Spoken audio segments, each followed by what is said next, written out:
Pat benang penbahaya ke kam tadi ke kebangidon.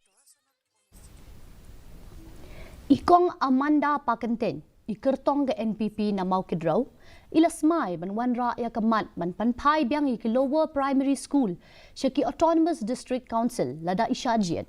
Habakren hadin gajing Thep Kyrteng ikong Amanda ibadai inong hikay, ibabu jingkeli babalay, katanat puli putih jong gajela, kala syemti gajing penyat ki LP school na ki district council. Shusho ilasmay ban wanra ya kaan ban penkop bor ki KHASI ling ba ki district council. Ikong Pakyntein ibadai ikurem jong UMLA ka NPP uba pantai doling do ila penpau ban tre shitom ban penklan ki district council ban yada ya ka bhakamiat jong ki pai reulo. Musnana baba ngasnya iki kun ki haja jaga mu konstitusi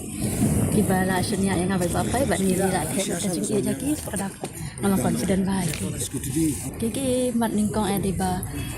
kumba i la asnya i bapai ki roi kapal lagi ila the i bapai lagi mau kenal konstitusi mengarungan vote kita ki denjet bat kamtam lai ban penek pensa ya ka retiga gestur kecongi Dan kejing kerman kelas kam halor ki kam ki jam